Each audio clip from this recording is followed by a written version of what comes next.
Good morning, guys. Welcome back to Thread and Glue Designs. Today we are going to continue in the book of Esther, beginning in chapter 5. It so happened that on the third day, Esther put on her royal attire and stood in the inner court of the palace, opposite the king's quarters. The king was sitting on his royal throne in the palace, opposite the entrance. When the king saw Queen Esther standing in the court, she met with his approval. The king extended to Esther the royal scepter that was in his hand, and Esther approached and touched the end of the scepter. The king said to her, "What is on your mind, Queen Esther? What is your request? Even as much as half the kingdom will be given to you." Esther replied, "If the king is so inclined, let the king and Haman come today to the banquet that I have prepared for the king." The king replied, "Find Haman quickly so that we can do as Esther requests." So the king and Haman went to the banquet that Esther had prepared. While at the banquet of wine, the king said to Esther, "What is your request? It shall be given to you. What is your petition? Ask for as much as half the kingdom, and it shall be done."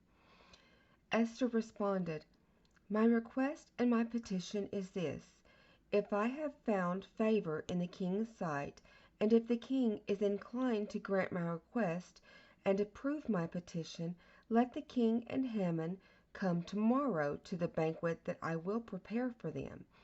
At that time I will do as the king wishes." Now Haman went forth that day pleased and very much encouraged. But when Haman saw Mordecai at the king's gate, and he did not rise or tremble in his presence, Haman was filled with rage toward Mordecai. But Haman restrained himself and went on to his home. He then sent for his friends to join him, along with his wife Zeresh.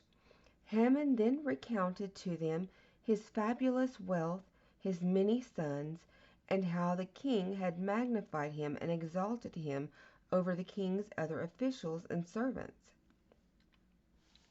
Haman said, "Furthermore, Queen Esther invited only me to accompany the king to the banquet that she prepared. And also tomorrow I am invited along with the king. Yet all this fails to satisfy me so long as I have to see Mordecai, the Jew, sitting at the king's gate." Haman's wife Zeresh and all his friends said to him, "Have a gallows 75 feet high built, and in the morning tell the king that Mordecai should be hanged on it. Then go with the king to the banquet contented." It seemed like a good idea to Haman, so he had the gallows built. Chapter 6. Throughout that night the king was unable to sleep, so he asked for the book containing the historical records to be brought. As the records were being read in the king's presence, it was found written that Mordecai had disclosed that Bigthana and Teresh, two of the king's eunuchs who guarded the entrance, had plotted to assassinate King Ahasuerus. The king asked, what great honor was bestowed on Mordecai because of this?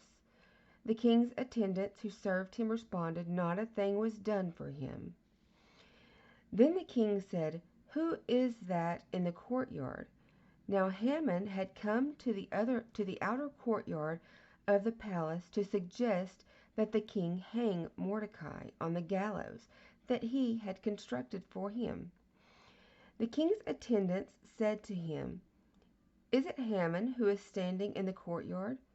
The king said, "Let him enter." So Haman came in, and the king said to him, "What should be done for the man whom the king wishes to honor?" Haman thought to himself, "Who is it that the king would want to honor more than me?" So Haman said to the king, "For the man whom the king wishes to honor, let them bring royal attire which the king himself has worn, and a horse on which the king himself has ridden, one bearing the royal insignia. Then let this clothing and this horse be given to one of the king's noble officials. Let him then clothe the man whom the king wishes to honor, and let him lead him about through the plaza of the city on the horse, calling before him, "So shall it be done to the man whom the king wishes to honor." The king then said to Haman, "Go quickly, take the clothing and the horse, just as you have described, and do as you just indicated to Mordecai the Jew, who sits at the king's gate. Don't neglect a single thing of all that you have said." So Haman took the clothing and the horse, and he clothed Mordecai. He led him about on the horse throughout the plaza of the city, calling before him, "So shall it be done to the man whom the king wishes to honor." Then Mordecai again sat at the king's gate, while Haman hurried away to his home, mournful and with a veil over his head. Haman then related to his wife Zeresh and to all his friends everything that had happened to him.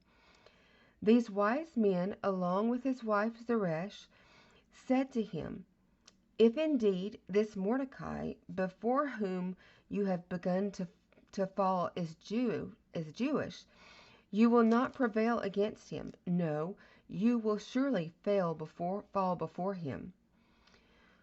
While they were still speaking with him, the king's eunuchs arrived.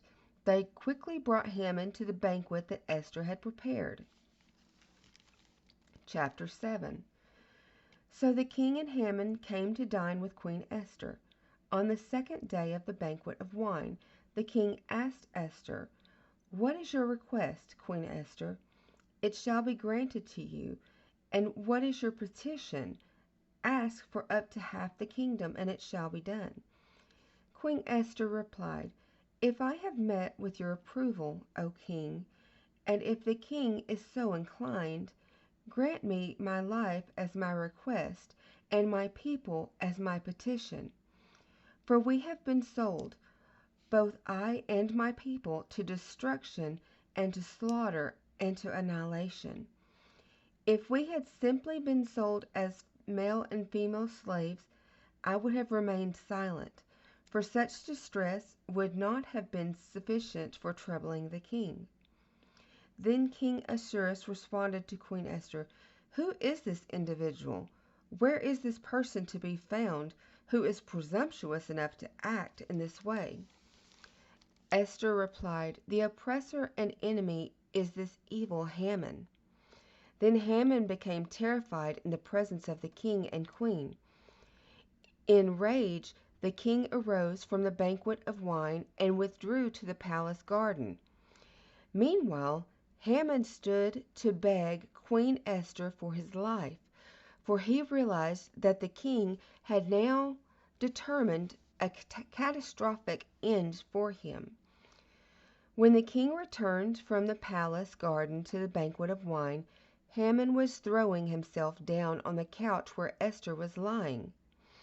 The king exclaimed, "Will he also attempt to rape the queen while I am still in the building?" As these words left the king's mouth, they covered Haman's face. Harbona, one of the king's eunuchs, said, "Indeed, there is the gallows that Haman made for Mordecai, who spoke out on the king's behalf. It stands near Haman's home and is 75 feet high." The king said, "Hang him on it." So they hanged Haman on the very gallows that he had prepared for Mordecai. The king's rage then abated. We will stop there for this week, and we will pick up again next week in chapter 8. And I really appreciate you all listening and going through the scriptures with me. If you have any questions or prayer requests, feel free to email me. It will be in the description box below. And don't forget to like, comment, and subscribe. And I look forward to seeing you again in the next one. Thanks so much, guys. Bye.